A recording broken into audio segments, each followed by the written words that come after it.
విద్యా సంస్థల అధినేత నారాయణ గారు చేస్తున్నటువంటి సమాచార దోపిడీ గురించి మీ సమక్షంలో కొన్ని వివరాలు తెలియజేయాలనుకుంటా ఉన్నాం. నారాయణ గారు, మీకు విద్యార్థులతో రాజకీయాలా? ఇప్పటికే మీ విద్యా సంస్థల్లో పనిచేస్తున్నటువంటి ఉపాధ్యాయులు రోడ్డున పడ్డారు. ఏ సందులో బదులో చూసినా ఓటర్ లిస్టు సంతలో పెట్టుకొని తిరుగుతూ ప్రజల చేత దెబ్బలు తిన్న పరిస్థితి మనం అందరం కూడా నెల్లూరులో చూసాం. ఉపాధి కోసం మీ దగ్గరికి వస్తే మీరు జీతం ఇస్తున్న, అలాగే మీ దగ్గర పనిచేస్తూ జీతం తీసుకున్న పాపానికి వాళ్ళు ఈరోజు ప్రజల చేత చెప్పు దెబ్బలు తినాల్సిన పరిస్థితి ఈరోజు మనం చూస్తా ఉన్నాం. అలాగే అభం శుభం తెలియని విద్యార్థుల్ని మీ స్వార్థ రాజకీయాల కోసం బలి చేయడం ఎంతవరకు కరెక్ట్ అని చెప్పి మేము పొంగూరు నారాయణ గారిని వైఎస్ఆర్ కాంగ్రెస్ పార్టీ తరఫున ప్రశ్నిస్తా ఉన్నాం. మీరు సంస్థల ముసుగులో మీ స్వార్థ రాజకీయాల కోసం, మీ పార్టీ స్వలాభం కోసం మీ దగ్గర చదువుతున్నటువంటి విద్యార్థుల సమాచారాన్ని పనంగా పెట్టి రాజకీయాలు చేయాలంటే మాత్రం వైఎస్ఆర్ కాంగ్రెస్ పార్టీ దీన్ని చూస్తూ ఊరుకోదు. కేవలం మీ దగ్గర చదువుకున్న వాళ్ళు తెలుగుదేశం పార్టీ వాళ్ళే కాదు, వివిధ రాజకీయ పార్టీల వల్ల పిల్లలు ఉన్నారు. రకరకాల కులాలు, మతాలు, వివిధ ప్రాంతాలు ఉంటాయి.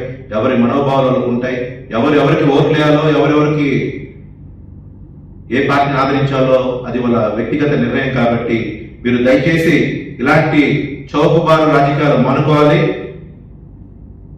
మీ విద్యార్థులు కళాశాలకు వచ్చేది మీ దగ్గర చదువు నేర్చుకొని ప్రయోజకులు అవ్వాలనే, కానీ మీరు ఏ పార్టీలో పోటీ చేస్తున్నారు, మీకు ఏ పార్టీలో మీరు అడిగితే ఓట్లు వేయాలని అయితే కాదు. దయచేసి విద్యార్థుల్ని కానీ విద్యార్థుల తల్లిదండ్రులు కానీ ఇలాగా సమాచార దోపిడీ చేస్తూ వాళ్ళని ఒత్తిడికి గురి చేస్తే మాత్రం వైఎస్ఆర్ కాంగ్రెస్ పార్టీ ఎప్పటికీ చూస్తూ ఊరుకోదు. ఈ సమాచార దోపిడీని వైఎస్ఆర్ కాంగ్రెస్ పార్టీ తీవ్రంగా ఖండిస్తుంది. అలాగే విద్యార్థుల వ్యక్తిగత జీవితాల్లో కానీ వ్యక్తిగత సమాచారం సేకరిస్తే మాత్రం మేము చూస్తూ ఊరుకోమని చెప్పి హెచ్చరిస్తా ఉన్నాం. మీడియా పరంగా మేము అంటే ఎవిడెన్స్ చూపించాల్సిన అవసరం మాకుంది. కాబట్టి ఇది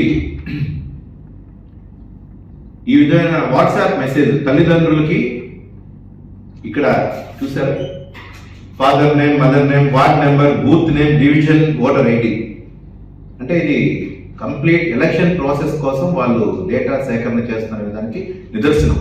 ఎందుకంటే ఇక్కడ father name, mother name, ward number, ఇది రాజకీయ నాయకులు చెప్తే వేరే వాళ్ళకి అవసరం లేదని బూత్ నెంబర్, అలాగే డివిజన్, ఓటర్ ఐడితో సహా సేకరిస్తా ఉన్నారు.